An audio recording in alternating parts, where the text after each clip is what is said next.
ఇప్పుడు రసం ఎలా చేయాలో చూసేద్దాము. నేను కూడా యూట్యూబ్లో చూసి చేస్తున్నా. ఇంకా ఛానల్ పేరు కూడా చెప్తాను, విస్మై ఫుడ్. మా అమ్మ చేసే రసం ఏంటంటే బెల్లం వేసి చేయడం వల్ల చిన్నప్పటి నుండి తిన్నాము, కానీ నాకు అది నచ్చదు. బయట మనం కొనుక్కొని తింటాం కదా హోటల్స్లో, ఆ రసం అయితే ఇష్టం అనమాట. అందుకని యూట్యూబ్లో చూసే విస్మై ఫుడ్ ఛానల్లో మిరియాల రసం చేస్తున్నాను. అది నేను చాలాసార్లు చేశాను, బాగా వచ్చింది. అందుకే మీతో కూడా షేర్ చేస్తున్నా. ఫస్ట్ అయితే దానికి మనకు కావాల్సింది ఏంటంటే నిమ్మకాయ సైజ్ అంత చింతపండు నానబెట్టి పెట్టుకోవాలి. నేనైతే ఒక ముగ్గురికి సరిపోయేలా చేస్తున్నా. ఇంత నిమ్మకాయ సైజ్ అంత చింతపండు ఇంత అయితే నానబెట్టుకున్నాం కదా, అది మనం అలా నానబెట్టుకుని కలుపుకుంటే రసంలాగా వస్తుంది. తర్వాత అయితే మనకి చూడండి, ఆవాలు, పసుపు, ఉప్పు, ఇవి వచ్చేసి మిరియాలు, జీలకర్ర, వెల్లుల్లి, టమోటా, ఒక టమోటా, 3 ఎండుమిర్చి, ఒక పెద్ద టమోటా, 3 ఎండుమిర్చి, కరివేపాకు, కొత్తిమీర, ఇవి చాలు మనకి. ఫస్ట్ అయితే మనం రసం పొడి చేసి పెట్టుకోవాలన్నమాట. ఈ రోట్లో మనం అయితే దంచుకోవాలి. దానికోసం మనం ఏం చేయాలంటే, ఇవి వచ్చేసి 10 నుండి 15 వెల్లుల్లి తీసుకోమన్నారు. నేనైతే 10 వెల్లుల్లి తీసుకుంటున్నాను. తర్వాత ఒక స్పూన్ మిరియాలు, ఒక స్పూన్ జీలకర్ర అయితే వేసుకోవాలి. ఒక స్పూన్ జీలకర్ర, ఒక స్పూన్ మిరియాలు. ఇప్పుడు దీన్ని మనం దంచుకోవాలి.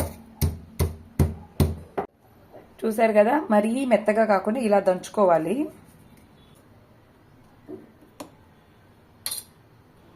ఇప్పుడు ఈ టమోటాను కూడా ముక్కలుగా కట్ చేసుకుందాం మనం.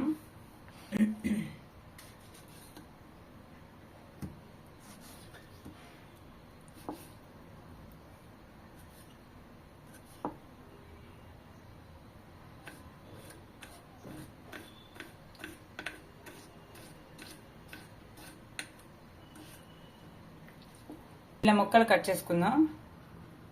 ఇప్పుడు స్టవ్ మీద మనం గిన్నె పెట్టుకొని సరిపడా ఆయిల్ అయితే వేసుకోవాలి. ఆయిల్ తక్కువ వేస్తున్నా నేనైతే. ఆయిల్ హీట్ అయిన తర్వాత ఒక స్పూన్ ఆవాలు, చిటికెడు పసుపు, 3 ఎండుమిర్చి వేపుకోవాలి. ఇప్పుడు కట్ చేసుకున్న టమోటా ముక్కలు వేసుకోవాలి.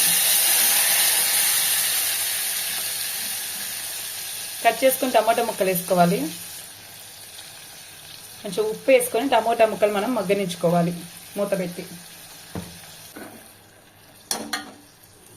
పెట్టి టమోటాలు మగ్గనిద్దాం.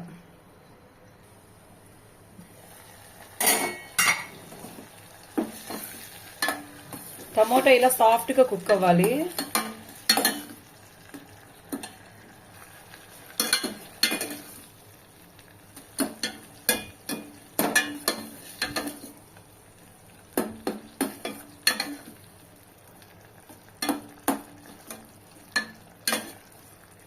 చూసారు కదా, టమోటా ఇలా సాఫ్ట్గా అయిపోయిన తర్వాత మనం ఇందాక చింతపండు పులుసు నానబెట్టుకున్నాం కదా, అంటే చింతపండు నానబెట్టి ఇలా పులుసు చేసుకున్నాం కదా, అదైతే పోసేసుకోవాలి.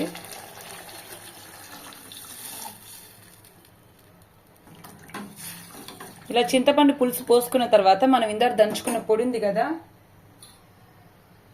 అంటే వెల్లుల్లి, మిరియాలు, జీలకర్ర పొడి, అది వేసేసుకోవాలి.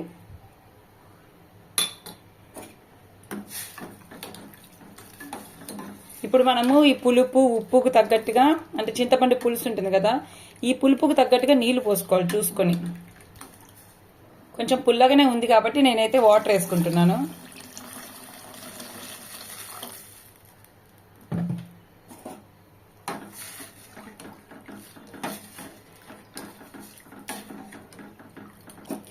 చాలా బాగుంటుందండి ఈ రసం. మనకి బయట మనం ప్యాకెట్స్ తెచ్చుకొని తింటాం కదా రసము, అలానే ఉంటుంది. బయట 20-30 రూపాయలు తీసుకుంటారు.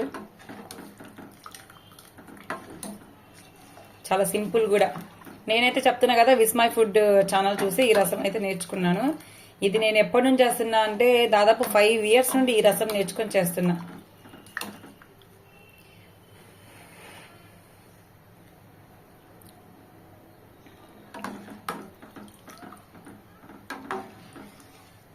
ఇలా వేసాక మనం ఆ రసాన్ని తెరలనివ్వాలి. ఇంకా తెరలాక కొత్తిమీర, కరివేపాకు వేసుకోవచ్చు.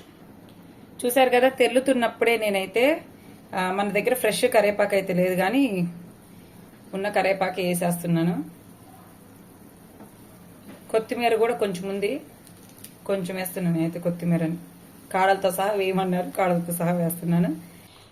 ఇలా తెరలాయి కదా, ఇంకా మనం ఇవన్నీ వేసాక ఇంకా ఆపేసుకోవడమే. చూసారు కదా, మిరియాల రసం అయితే రెడీ అయిపోయింది.